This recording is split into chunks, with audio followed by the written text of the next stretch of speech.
Last time on Darkcore Frontiers, Orbit 7 space station. In the cruel intergalactic spaceways, a young Zraynian stowaway named Nex is about to stumble into an adventure of sinister plots, killer technology, and the dangerous mysteries of his own past. His mission: don't get caught. His target: the SS Horizon, a colossal supply ship destined for Earth's far-flung colonies. Armed with nothing but his intellect, his robot companion DC, and a backpack full of cobbled-together supplies, Nex slips unnoticed through a hive of sensors, drones, and watchful human eyes. Darkcore Frontiers, Season 1, The Stowaway, by Thomas Chase. Episode 2, The Convergence. The SS Horizon, Theta 9 supply fleet. Nex leaned back and steadied his head. The jump to hyperspace always put his brain on tilt. Now any connection to the outside world was cut off. The SS Horizon was running on full automation, which meant there was no crew to worry about. But also the ship's internal AI security was engaged, and it would not be messing around. TC, status report. Nex whispered. DC squeaked softly as he lifted into the air. He projected a holographic display showing the ship's current status and trajectory. Everything looked normal. Oxygen levels were still good, but CO2 toxicity in this room had already jumped to 2%. Reaching into his backpack, Nex pulled out a compact respirator. The device was an older model, but it worked well enough. He slid the small breathing tubes over his nose and mouth and adjusted the flow rate to conserve the oxygen supply. He pulled in a few deep breaths. The cool, filtered air filled his lungs. All right, TC, it's your turn. Nex whispered to the spherical dual-core nestling bot. The bot's sensors flickered. We need to disable security systems. Nex instructed. Locate the nearest access point. He opened the locker door just enough for the small bot to zip out into the deep blackness of the room. DC's headlamp fluttered on, and Nex watched the tiny halo of light float down the hall and vanish around a corner. He looked at his wristwatch. Show me nestling bot, he whispered. The view changed to a green schematic that moved about on the display. This was the real-time visual interpretation of DC's sensors and navigational systems. True, he wasn't much to look at maybe, but with his architecture of pattern recognition and cryptanalysis along with years of AI learning, this little bot had more brains than most living beings Nex had met out there. A diagram flashed up on Nex's screen. DC had reached the nearby service panel. Switch to camera, he said. DC's camera view came up, revealing a gray metal panel cover illuminated with a bright spot from DC's headlamp. Okay, DC. Disable security systems, starting with all intrusion detection and surveillance drones. From his utility housing, DC extended a thin, multi-tool arm. He soundlessly wound the screws out of the panel and gently removed the cover. Then, moving past bundles of red and blue wires, DC plugged into a PCB connector. The bot's processors whirred as it interfaced with the ship's systems. This step was critical. If he tried to get into this part of the ship without the right credentials, it was game over. Moments later, activation lights on the security cameras along the corridor blinked off one by one. The internal alarm systems followed, their status lights dimming to nothing. Nex let out a breath. Good job, DC. Now, deactivate any AI or robot deterrent systems. Nex instructed. This next step was even more important, and kind of terrifying if he was being honest. The bot floated further down the corridor, approaching a larger panel labeled Security Control. This panel was more heavily secured, with multiple layers of encryption and physical locks. Without the proper credentials, any attempt to access this part of the ship would trigger an instant response from the ship's security droids. DC's retractor door opened. A swarm of tiny, multi-legged bee-sized drones streamed out. Nex had actually made these little guys originally to help his mother with her garden, pollinating flowers, and each was equipped with miniature electrical emitters for chasing off real pests. but they had since been reprogrammed by DC with quantum key analyzers, which allowed them to intercept and crack encryption keys and complex algorithms in different parts of the system at the same time. Each drone operated with no sound or physical contact. They disappeared through the thin protective grills in the metal. DC's sensors pulsated with data streams as he directed the drones like a conductor playing a delicate symphony of melody and counter-melody. A few tense seconds passed, and then the ship's defensive turrets, which were hidden in the walls and ceiling, powered down, followed by the patrolling security droids. Nex listened for any sign of a triggered alert, but none came. The B drones poured out of the panel and flew back into DC's nesting bay. His retractor door slid shut, and he headed back to the room. Nex opened the locker door and stepped out. The air felt cooler now. The ship's temperature was dropping with the life support systems running at low power. In the rest of the ship, it would be turning into a popsicle. But back here near the fusion drives, it would never quite hit freezing. DC zipped back into the room and took his place hovering nearby, waiting for further instructions. Nex pulled off the baggy engineer's uniform down to his comfortable, lightweight, moisture-wicking shirt and trousers. He dipped into the front pocket of his backpack and pulled out an elastic headlamp, which he strapped over his forehead and switched on. Then he headed for the nearest service computer. Once there, he tapped on the touchscreen till he found the environmental control screens. He didn't need to flip on the life support for the whole ship. He just had to make sure he could breathe in the sections he planned to be.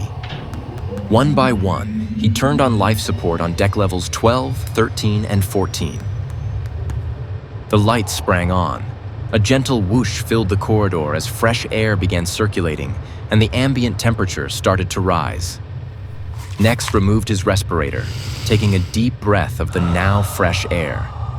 The scary part was over. He made it. No more hiding. No more jumping every time he heard a noise. It was just him. Alone. Safe. The SS Horizon. It was his own private spaceship now, and for the next 6 weeks until the fleet reached Theta 9, it would be his home. All right, DC. Let's explore, Nex said, pulling on his backpack. Nex made his way through the ship, from time to time stopping to consult a posted location map. The SS Horizon was a labyrinth of interconnected rooms and compartments.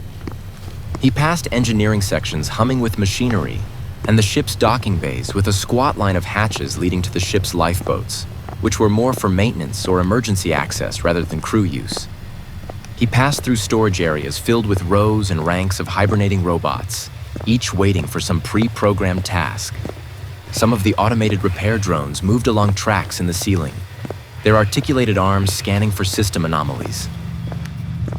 In the engine room, Nex paused to admire the imposing hyperdrive core, its swirling blue light casting dancing shadows on the walls. The core was the heart of the ship, cranking out the immense power needed to move through hyperspace. Finally, he came to large blast doors labeled Cargo Hold E. He tapped out passcode 0, the universal passcode assigned by DC when he hacked the ship's computer. The door slid open. A blast of cold air rushed at him. The hold was cavernous, filled with stacked shipping containers, each the size of a small house and marked with various numbers and barcodes. Nex's headlamp shot a bright pinpoint of light about the room, reflecting off the frosty metallic walls and catching the clouds of vapor exploding from his mouth. The temperature here never changed. It was like the galaxy's most high-tech fridge. Nex felt his thermoflex clothing repelling the chill. His stomach was going crazy. He had been trying to ignore it for the past couple days, but now that he was so close to actual food, it was all he could think about. Nex scanned the rows of containers. His eyes settled on a medium-sized one marked with the symbol of the Starkist Canning Company. He pulled a small multi-tool from his pocket, a gift from his father years ago. He carefully pried open the container's latch, making sure to keep the bolts and edges undamaged. As the lid lifted, the vacuum seal broke, and Nex peered inside at the rows of cans. His hands trembled as he picked one up, cut it open, and peeled back the lid. The aroma of peaches filled his mouth. Nex couldn't even remember the last time he smelled something this amazing. He drank some of the sweet syrup from the lip of the can and then lifted a peach slice to his mouth. For a second, it was like everything else just disappeared. He forgot about being cold, about the universe zooming by outside, and was overcome as the soft fruit slid into his stomach. Warmth spread through his body. Nex set the can aside and opened the door of a walk-in container. Inside, he found racks of vacuum-sealed packages of Earth food: chicken and beef stew, rice, beans, and pasta. He filled his backpack with a selection of items, trying to take only what he needed, and then secured the door. All the time he did this, his mind cleared and life surged through his body. For the first time in days, the feeling of death that hung over him was replaced with a profound feeling of hope. DC hovered softly beside him, his optical sensor shining green. Nex smiled, reaching out and giving him a pat. "Thanks, DC," he said quietly. "I couldn't have done this without you." DC squeaked softly, and although Nex knew this bot was just a machine, incapable of emotion, its response filled him with warmth. "DC, let's have some music," he said. DC's sensors flickered for a moment as he established a data link. Antonio Vivaldi's Symphony in A major began to echo throughout the vast ship through its intercom system, filling the empty corridors and cargo holds. Nex picked up the can of peaches and left, making sure the door was sealed tight. With DC floating beside him, he headed back to the empty crew quarters to the sound of soft strings which contrasted the cold, mechanical environment of the SS Horizon.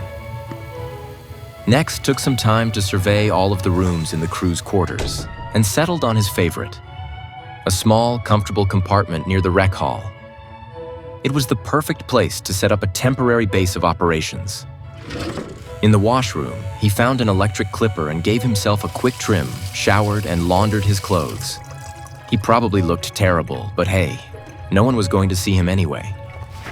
Then while DC found a power terminal near the head of the bunk to plug into, Nex unpacked all his stuff and whipped up some food.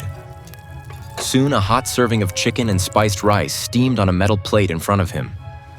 He even used a napkin, like he was at a fancy restaurant. Nex lay back on his bunk, staring at the ceiling. In the quiet moments between jumps, Nex thought about Zraynian, his lost home. In his head, it was so colorful and real sometimes, he felt like he could almost reach out and touch it. From his backpack, he pulled out The Legend of Varric, the Starfarer, opened the book to its marked page. It was his 5th time reading through it. As the SS Horizon hurtled through the depths of hyperspace, Nex, his belly full, dreamed of the adventures and discoveries on the uncharted worlds. The book dropped out of his hand.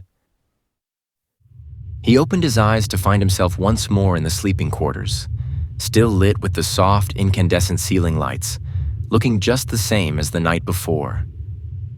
The music playlist had ended, and all he could hear was the occasional rumble of the ship passing a pocket of hyperspace turbulence and the soft hum of DC sleeping next to the power terminal.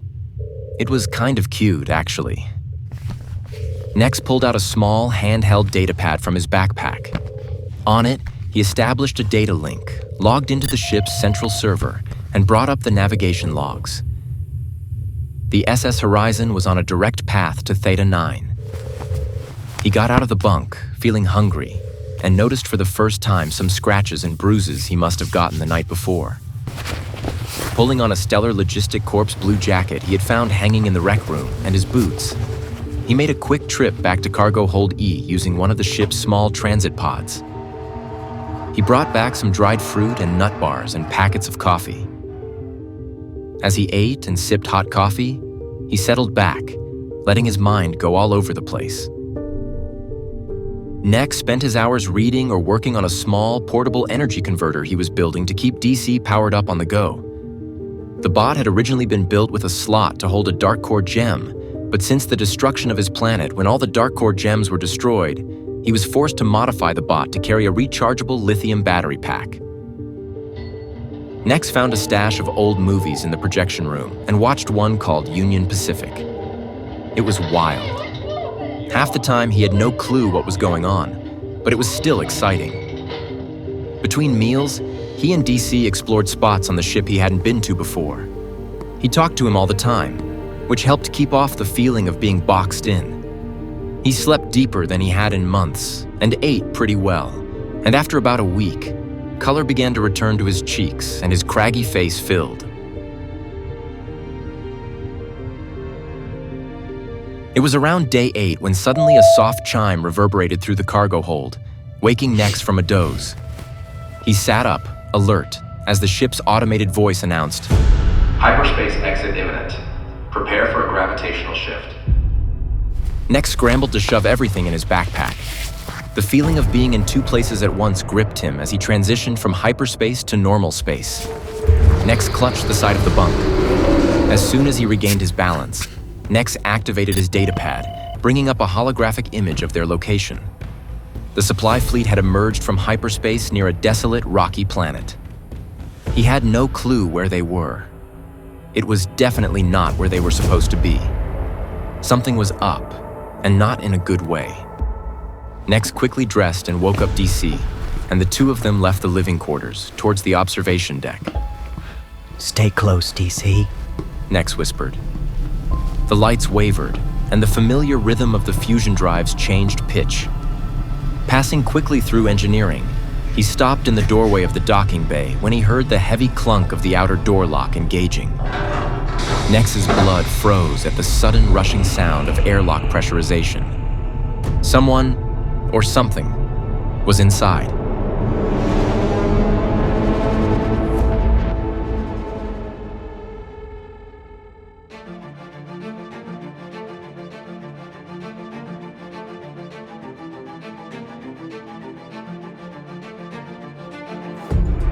You've been listening to Darkcore Frontiers.